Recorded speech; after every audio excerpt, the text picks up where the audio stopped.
साथियों, आप सबका स्वागत है।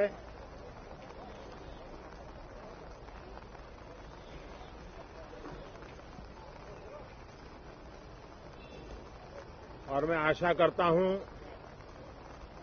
कि आप सबका वैक्सीन का कम से कम एक डोज लग गया होगा, लेकिन उसके बावजूद भी मेरी आप सब मित्रों से प्रार्थना भी है, सदन में भी सभी साथियों से प्रार्थना है कि हम सब कोरोना प्रोटोकॉल का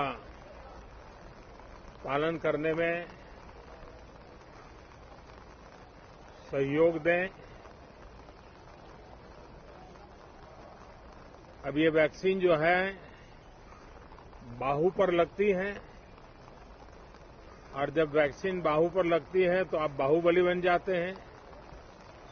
और कोरोना के खिलाफ लड़ने के लिए बाहुबली बनने का एक ही उपाय है कि आपके बाहू पर वैक्सीन लगवा दीजिए। अब तक 40 करोड़ से ज्यादा लोग कोरोना के खिलाफ लड़ाई में बाहुबली बन चुके हैं। आगे भी बहुत तेज गति से इस काम को आगे बढ़ाया जा रहा है।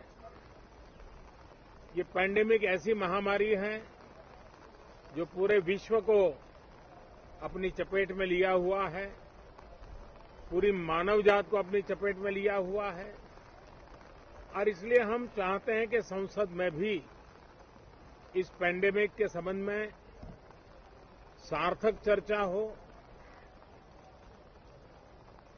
सबसे प्राथमिकता देते हुए इसकी चर्चा हो, और सारे व्यवहारू सुझाव सभी माननीय सांसदों से मिले, ताकि पैंडेमिक के खिलाफ लड़ाई में बहुत नयापन भी आ सकता है, कुछ कमियां रह गई हो तो उसको भी ठीक किया जा सकता है, और इस लड़ाई में सब साथ मिलकर के आगे बढ़ सकते हैं। मैंने सभी फ्लोर लीडर से भी आग्रह किया है कि अगर कल शाम को वे समय निकालें तो पैंडेमिक के संबंध में सारी विस्तृत जानकारी उनको भी मैं देना चाहता हूं। तो हम सदन में भी चर्चा चाहते हैं, और सदन के बाहर भी सभी फ्लोर लीडर से, क्योंकि लगातार मैं मुख्यमंत्रियों से मिल रहा हूं, अलग अलग फोरम में सब प्रकार की चर्चा हो रही है, तो फ्लोर लीडर से भी मैं चाहता हूं कि सदन चल रहा है तो एक सुविधाजनक होगा, तो रूबरू मिलकर के उसकी बात होगी। साथियों, ये सदन परिणामकारी हो,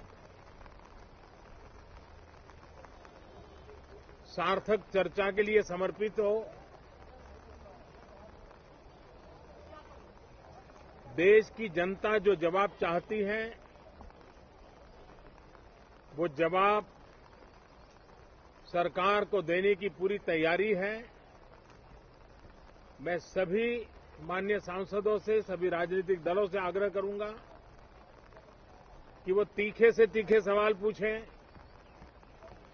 धारदार सवाल पूछें, लेकिन शांत वातावरण में सरकार को जवाब का मौका भी दें, ताकि जनता जनार्दन के पास सत्य पहुंचाने से लोकतंत्र को भी ताकत मिलती है, जनता का भी विश्वास बढ़ता है, और देश की गति भी तेज होती है प्रगति की।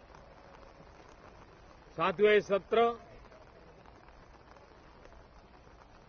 अंदर की व्यवस्था पहले की तरह नहीं है, सब साथ बैठ करके काम करने वाले हैं, क्योंकि करीब करीब सबका वैक्सीनेशन हो चुका है। मैं फिर एक बार आप सभी साथियों का बहुत बहुत धन्यवाद करता हूं, और आपसे भी आग्रह करता हूं, आप खुद को संभालिए और हम सब मिलकर के देश की आशा आकांक्षाओं को पार करने के लिए साथ मिलकर प्रयास करें। बहुत बहुत धन्यवाद साथियों।